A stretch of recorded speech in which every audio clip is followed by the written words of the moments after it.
Good afternoon, everyone. Recognizing a quorum, I call to order the meeting of the Senate Committee on Rules and Administration to consider S-Res 444, providing for the en bloc consideration of military nominations. I thank the military friends and families who are here, some of them with loved ones who are waiting their own decision and promotion. As I thought about this and prepared for this weekend, like many of my colleagues, I was at veterans events, and there was one in particular in a high school gym in Red Wing, Minnesota, which featured hundreds of kids in the bleachers and veterans, including 4 World War II veterans, on the floor of the gym. And the speaker was an Iraq veteran who was really incredible, and she told the story of her life, how she had grown up with a single mom in a very difficult circumstances, and that it was the Army that saved her. And she said as she got through that time, as she spoke to the high school students, she said she remembered words from the movie Heartbreak Ridge that actually had become an unofficial slogan of the Marine Corps. And it kept everything, every obstacle that she encountered in life. She remembered these 3 words, and I thought about it with what we're doing today. And the words are improvise, adapt, and overcome. Improvise, adapt, and overcome. And simply that's what we're doing here. We have come up with a narrow, focused solution. We have improvised. We are adapting to our circumstance, and we will eventually overcome. And the first part of overcoming is to actually get this resolution through this committee today. I want to thank Ranking Member Fisher and our colleagues for being here. And I want to thank Senator Reid for his work on this resolution, the chairman of the Armed Services Committee, as well as Senator Sinema. I'd like to thank Senator Schumer and Senator McConnell. This is the only committee that both leaders serve on. What can go wrong? And I want to thank them for being here, and again to recognize the many members of the audience from military families who took time out of their day to be with us. Here with us are spouses and family members of service members. We are here today because one of our colleagues has used the Senate's rules to hold the entire military chain of command hostage. Here's our problem. Right now, we have over 350 military positions in limbo because of Senator Tuberville's hold, and nearly 650 military leadership positions will be vacant by the year's end if this continues. This massive hold is hurting our military readiness and our national security. It's hurting the morale of our troops, and it's causing major disruptions in the lives of our military families who have already sacrificed so much. No one knows that better than those who are joining us today. Military spouses can't look for jobs if they don't know where they're going to move. Kids don't know where they'll be attending school. Military officers can't take care of their aging parents or figure out where they should be in an assisted living if they don't know where they're going to live. One Army general officer is having to pay $10,000 a month to keep his mom in an assisted living facility while he waits to find out if they're going to move to a new house or not. A naval officer's wife left her job as a public school teacher because they're expecting a new assignment overseas. And now she's unemployed because she can't take a job in the new place or return to her old school Instead, she simply waits. The Marine Corps had to cancel a coast-to-coast move for a senior officer and his family. Their belongings had already been shipped, but now they're in storage while the officer covers for another unfilled and more senior role.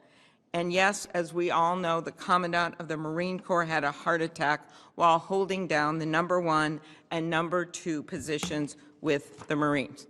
I'm a former prosecutor. I believe in evidence. I don't know how much more evidence we need to move on this.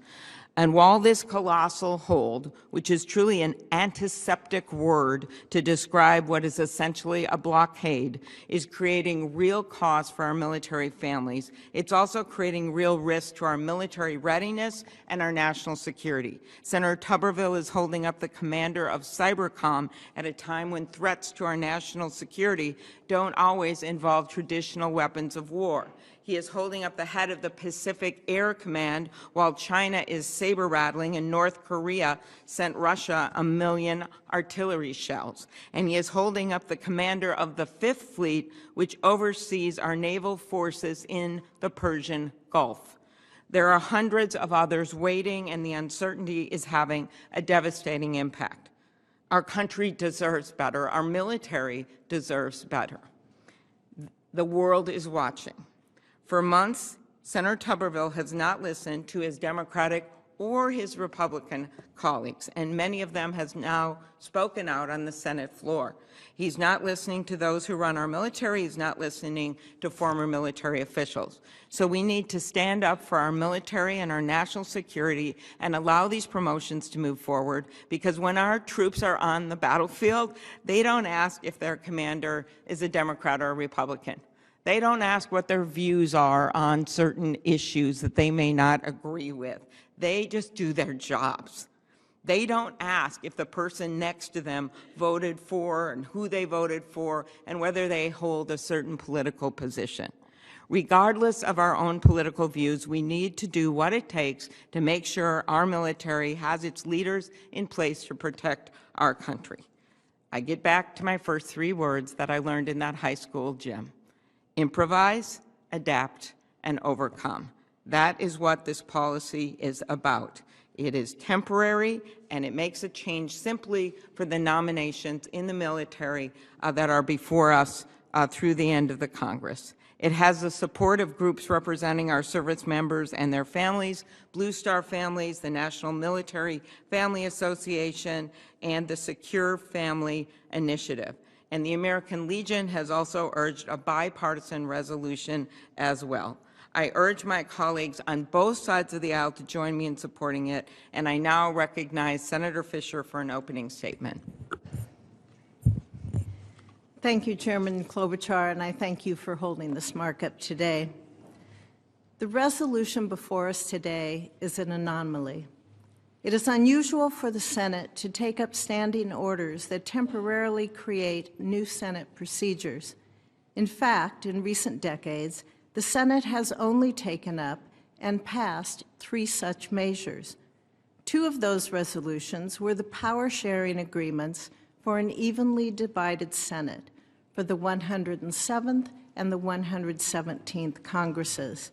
The 3rd resolution from the 113th Congress was a carefully negotiated bipartisan agreement that reduced the post-cloture debate times for certain nominations in response to concerns about delays in processing nominations. I would note that even though the resolution passed with a large bipartisan majority, it didn't stop then Majority Leader Harry Reid from deploying the nuclear option 11 months later. It is with that history in mind that we turn to Senate Resolution 444. Certainly, parallels can be drawn between the resolution before us today and previous resolutions. They all create a temporary process that only applies to the current Congress, for example. The previous 3 resolutions, however, were all created in a bipartisan fashion and passed by unanimous consent or with broad bipartisan support.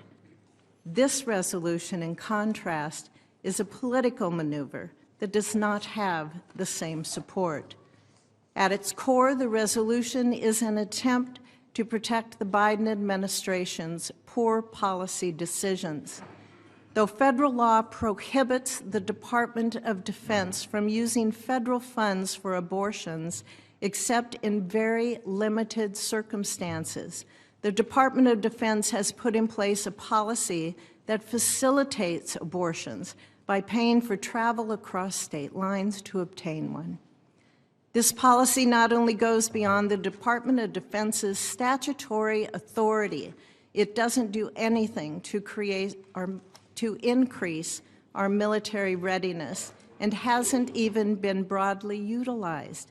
Unofficial reports indicate it likely has been used by only 12 women.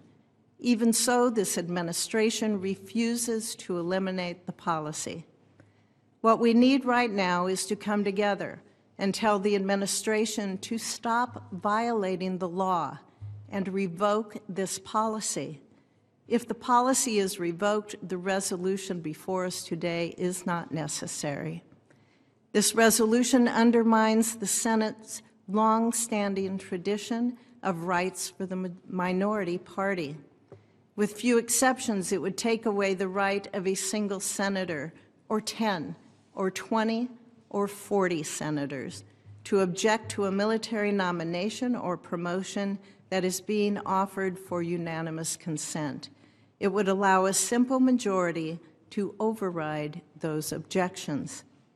The ability of senators to demand a vote of the full Senate on a particular nomination or promotion is an important check on the executive branch. This is especially true in this case, where the administration is refusing to revoke a little-used and unlawful policy. As a senior member of the Senate Armed Services Committee, I understand very well the impacts that these nominations and promotions have on our military forces and our military readiness. So let me be clear. I support moving military nominations and promotions quickly, and I am committed to working with my colleagues to find a path forward. But I will not support this effort to alter Senate process that undermines the long-standing traditions of the Senate. Leadership. I hope my colleagues will join me in opposing this resolution. Thank you, Madam Chair. Thank you very much, Senator Fisher. Leader Schumer. Thank you. Thank you, and I wish we didn't have to be here this afternoon, and yet we are here today nonetheless. Because for the last 9 months, one member of the Senate, one member, senior senator from Alabama, has defied long-standing Senate custom and prevented the swift, bipartisan confirmation of hundreds of generals and flag officers. Senator Fisher said this resolution is an anomaly, but what Senator Tuberville has done is truly an anomaly that requires much harm, that does much harm and requires a response. Every single one of us here, not just Senator Tuberville, has issues we feel totally passionate about, that we feel are morally right. If every one of us had the temerity, the recklessness to do what Senator Tuberville has done, we'd have no military. All our national security would vanish. So we're here today to consider a resolution brought by Senator Reid that would allow for the swift confirmation of these military nominees that Senator Tuberville has placed on hold. I thank the committee for their work on this resolution, especially Chair Klobuchar, Senator Reid as well, and I will vote in favor of it today. If it is reported out of committee, and if my Republican colleagues can't convince Senator Tuberville to relent, I will bring it to the floor shortly for a vote. We need to get these military nominees confirmed ASAP for the sake of our national security. Military nominees for a decade have been the most bipartisan parts of the Senate. The idea of blocking the confirmation of military officers in order to make a political statement, no matter how deeply felt, has long been considered unthinkable. There's been a lot of negativity and dysfunction in the Senate these days, but Senator Tuberville has single-handedly brought the Senate to a new low. For months, members on both sides have reached out to Senator Tuberville to try and find a compromise. Senior defense officials have tried to get our colleague to stand down. Seven former secretaries of defense, who served presidents from both Democratic and Republican parties, have spoken out against these holds. And at each overture, what is Senator Tuberville's response? He digs in. He has claimed that he simply wanted to vote on these nominees, but he's even objected to up or down votes on the Senate floor. Our colleague from Alabama has made clear he will not budge. Every day, the senator from Alabama continues his blockade of military promotions. America's national security pays a heavy price at a time when we're all talking about our national security. Military families, spouses who need to start new jobs, children who need to start new schools, who come from families whose spouse has been in the military for decades and has already sacrificed a lot, are asking to be made an unusual sacrifice, though they have done nothing wrong. And our military readiness pays the price. As has been mentioned, the hold includes the commander of the Navy's Fifth Fleet, the deputy commander of the U.S. Central Command, both vital for our operations in the Middle East. And sadly, it is likely the worst is yet to come. The worst is yet to come if Senator Tuberville is allowed to continue this reckless policy. Because up to 3/4 of the generals and admirals in the Defense Department will be affected by Senator Tuberville's actions. Let me say that again. 3/4 of the generals and admirals in DOD will be affected by Senator Tuberville's actions. 3/4. Patience is wearing thin on both sides of the aisle. Democrat and Republican alike want these holds to end. So today I commend members of the Rules Committee for advancing this resolution. Bipartisanship has long been a hallmark of military confirmations. It's essential that it stays that way, because the last thing we want is the permanent politicizing of our generals, our flag officers, of the people whose sworn duty it is to keep our nation safe. So for the sake of our national security, for the sake of our military readiness, for the sake of our military families who have already sacrificed so much, I urge the Rules Committee to act. For the sake of preserving the Senate's long tradition, respected by thousands, I'd say, of senators on both sides of the aisle, I urge the Rules Committee to act. For the sake of our military families, for the spouses, the kids, I urge the committee to act. With your help, my colleagues, right now, we can begin to end this awful impasse which none of us like. We can confirm these hundreds of nominees. We can finally do right by the brave Americans who have dedicated their entire adult lives to keeping us safe. Thank you. Thank you very much, Leader Schumer. Ranking Leader McConnell, thank you for being here. Thank you, Madam Chair and Ranking Member Fisher. I'd like to begin with the prime mover in this situation. An administration policy I strongly oppose was designed to force American taxpayers to violate their rights of conscience. The Department of Defense is in the business of raising, equipping, training, and maintaining the strongest fighting forces in the world. Inserting our military into the center of a politically divisive subject isn't just an ill-advised policy choice, it's actually dangerous. But as I've said for months now, our colleague from Alabama's response is not the way to reach the desired outcome he and I share. In fact, it's created a nearly unprecedented situation for the Senate to address.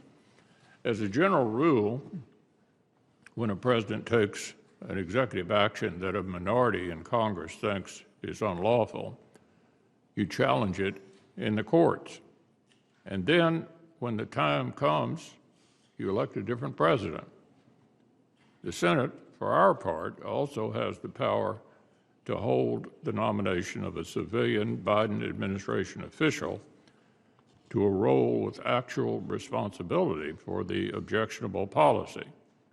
Unfortunately, our colleague has chosen instead to exert his leverage on career military officers with no influence over this administration's policy priorities. Right now, these holds affect 370 active duty positions. By the end of the year, if this situation is left unaddressed, it will impact 90% of our senior-most military commanders. So, Madam Chair, any one of us can talk for days about the growing challenges we're facing around the world, but none of it is worth a dime if we can't put experienced commanders in command in a timely manner. So I'm grateful to a number of our colleagues on both sides who propose plausible solutions to the situation. Ultimately, the best path forward for everyone involved will be one that allows us to clear the nominations backlog and preserve our substantive opposition to the Biden administration's atrocious policy. Productive discussions on that front are ongoing, and I'm of the mind that we ought to allow them to continue. So I appreciate the work put into the standing order proposal that the committee is considering, but I'm going to oppose taking that route at this particular moment. Thank you, Senator McConnell. With opening statements now being concluded, I think we're going to allow people, there's several members that want to speak, and we're going to do it after the vote. So I urge people to stay because I think people, including we have Senator Warner here, the chair of the Intel Committee, and several others have some really important opinions that they want to offer. But with everyone here, I think it's a good time to go to the vote. The committee will now proceed to consideration of S-Res 444, providing for the en bloc consideration of military nominations. The resolution, which is a standing order for this Congress only, allows nominations favorably approved by the Armed Services Committee to be voted on as a group on the Senate floor with some exceptions, and that would be for the 8 members of the Joint Chiefs of Staff and 11 commanders of a combatant command. Since no amendments were filed by yesterday's deadline, we will now proceed to the resolution. The question is on reporting S-Res 444, providing for the en bloc consideration of military nominations favorably to the Senate. The clerk will call the roll. Senator Schumer. Aye. Senator Warner. Aye. Senator Merkley. Aye. Senator Padilla. Aye. Senator Ossoff. Aye. Senator Bennett. Aye. Senator Welch. Aye. Senator Butler. Aye. Senator Fisher. No. Senator McConnell. No. Senator Cruz. No by proxy. Senator Capito. Senator Wicker. No. Senator Hyde-Smith. No. Senator Haggerty. No. Senator Britt. No. The ayes are 8. The noes are 7. I'm also an aye. Senator Klobuchar. The ayes are 9. The noes are 7. Very good. The resolution will be favorably reported. I will note that what this means is that Senator Schumer will be able to call this resolution up to the floor for a vote. And as you are all aware, there are a number of senators on both sides of the aisle, a number of Republican senators who've been very, I will say, loud about wanting to change this policy and wanting to do something, as Senator McConnell just pointed out, to get these nominations through. We believe this is the most sensible way to do it because it is a temporary policy. I want people to have hope that we are going to get this done. And this is the first step in this process to get these promotions through. Madam Chair. Yes. I had counted 8 no votes. Did the proxy not count? The proxy, I believe, the proxy doesn't count for the final vote. That's why we had all our people here. Thank you. Yes. Proxy only counts for recording the senator's position. Okay. I'm going to, do you want us to adjourn and then have the speeches, or can we continue on? Okay, I think we're not going to adjourn yet because we really want to listen to some of the other senators' viewpoints. And with that, I turn it over to Senator Warner.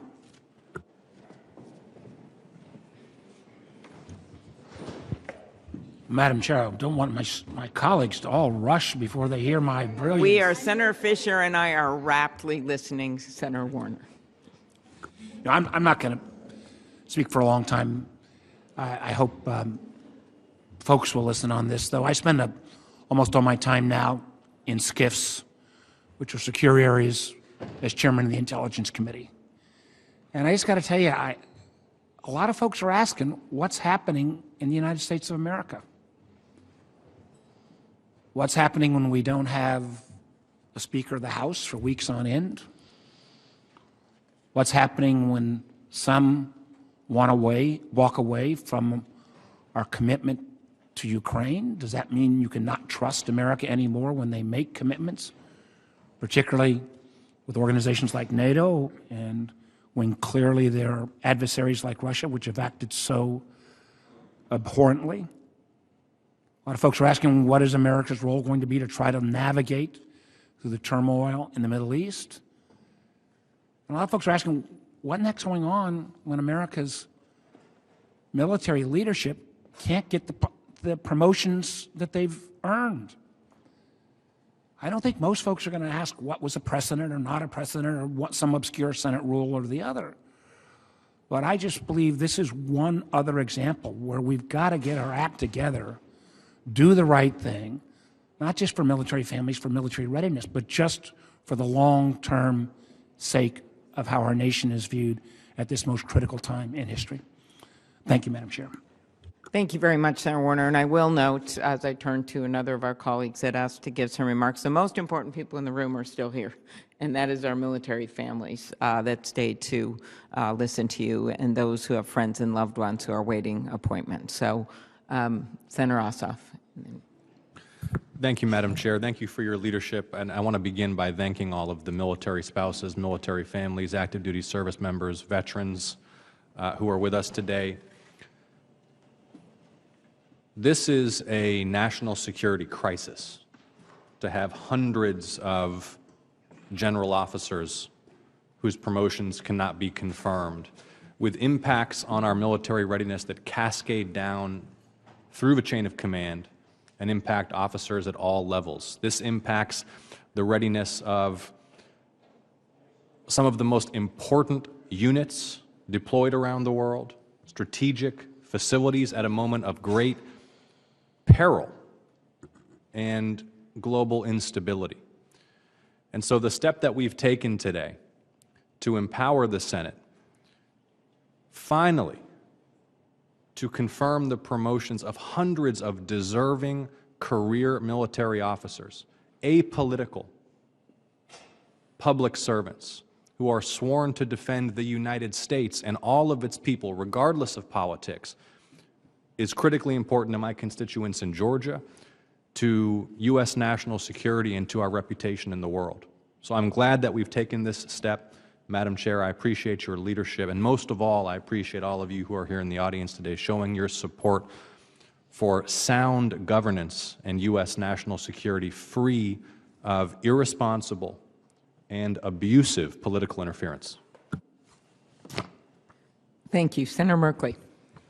Thank you, Madam Chair. And I'm reflecting on the 2 years I spent working for Secretary Weinberger in the Pentagon, and so many of my colleagues in the Pentagon at that time. Many of them had been in the Vietnam War. They were, of course, very dedicated to the national security of our country. Never in my wildest dream would I have anticipated that senators in this body would vote to hold the hostages as hostage, the families of our military personnel. Everyone who's a member of a military family, could you raise your hand? Yeah, thank you. Thank you for coming. And I think our chairwoman really delineated all of the hardships that are imposed on families, on the spouses, on the children. Where will people go to school? Where will you live?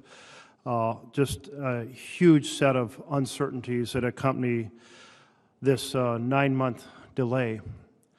I heard the argument that somehow this resolution undermines a Senate tradition. The Senate tradition is to, by unanimous consent, consider en bloc and approve the military promotions, going back to our earliest times. If there is a violation of Senate tradition, it is the violation of holding hostage our military families and denying the national security needs of our nation by doing so as well.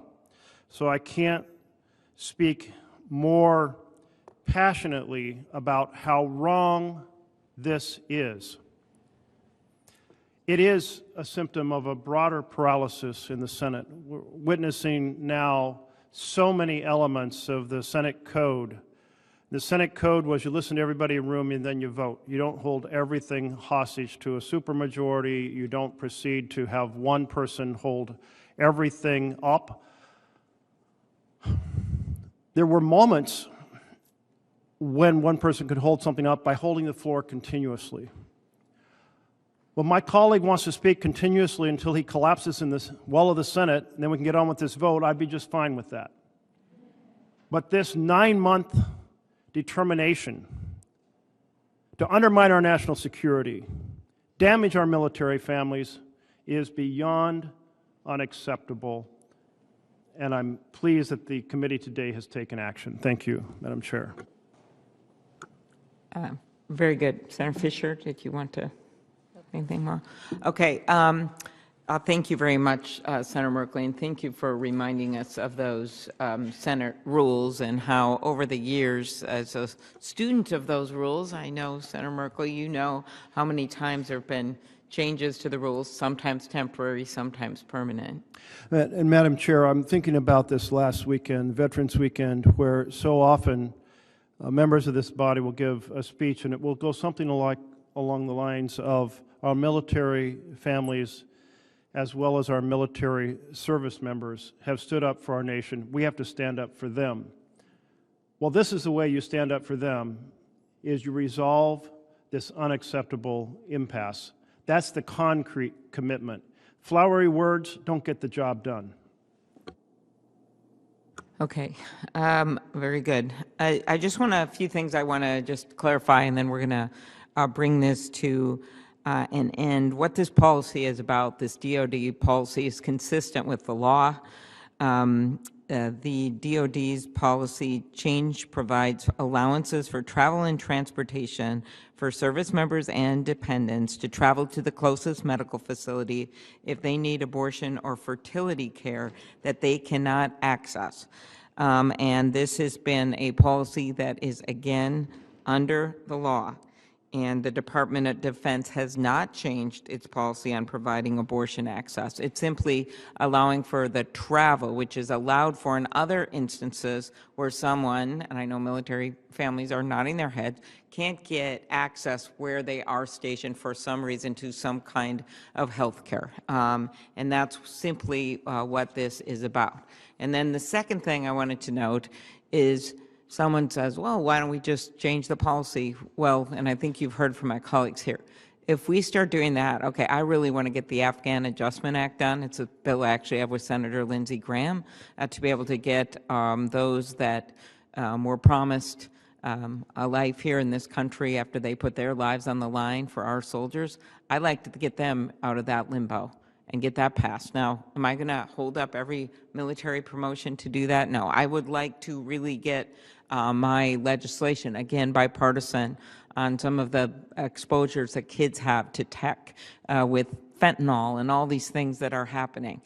But we find ways to get this done, and this is not one of them. So that is why we have found this, what I would consider elegant solution that Senator Reid, who, like myself, has a habit of working across the aisle and trying to find solutions. That's what this is. And the final vote, just to clarify, a lot of questions about proxies and the like, the final vote was 9-7. So we, for those of us that want to keep this moving and to stop our chain of command from being held hostage, this is a victory because it is the first step to getting this done. Now we go to the floor.